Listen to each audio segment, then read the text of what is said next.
Really good to have you on this special programme. So if the occupied West Bank is ever, as you say, to have full autonomy, it needs a functioning government. Now, using your own words, what will it take to revive the PLO, and do Palestinians really need it? Well, the Palestinians certainly do need a legitimate leadership, whether that's in the form of the PLO is something for the Palestinians themselves to decide.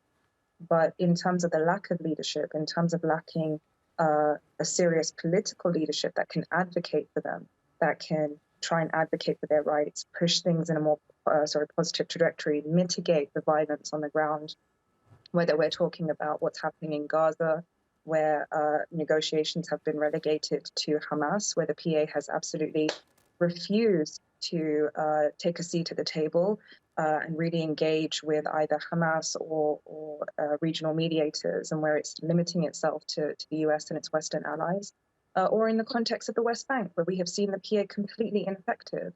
And if anything, other than self-aggrandizement, we've seen the PA completely absent. It's almost like they're simply not there. People have been very much left to their own devices in terms of their own personal security.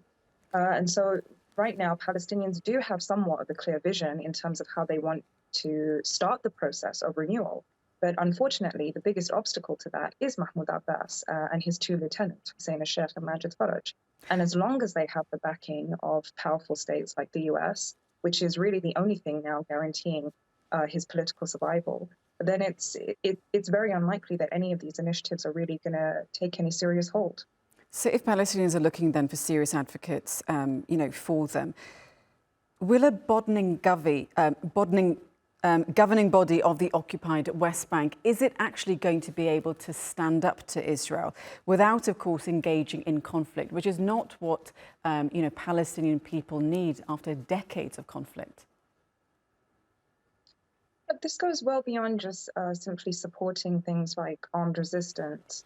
The PA has been completely incapable of mitigating a lot of the violence on the ground, whether that's, really supporting local committees that have tried to set up protection, kind of local community protection units, whether it's providing just the very basics of governance like education, health, sanitation. The PA is seriously lacking in all of those elements, as well as the fact that the PA has really done nothing in terms of trying to engage Israel, trying to engage its allies, and seriously try and leverage something in order to try and mitigate things. If anything, what you have had over the last 2 years, which is where I think we've seen the worst increase in terms of settler violence, and now, unfortunately, we're seeing that sort of blurred with settlers now donning military uniforms.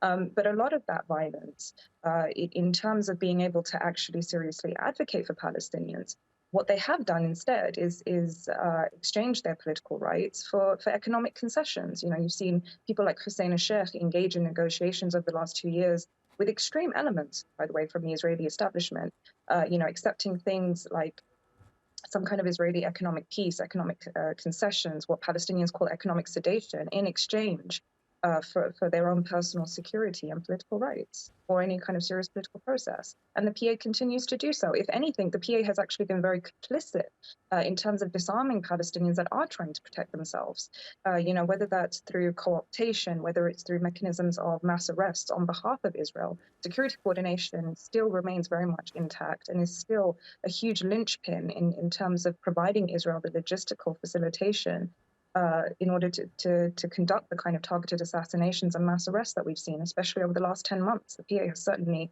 been deeply complicit in that. Indeed. Well, Tahani Mustafa, I mean, that's what you've said is absolutely fascinating, on what real political governments could look like or should look like in the occupied West Bank. We're going to have to leave it there for now, but thank you for joining us on the programme.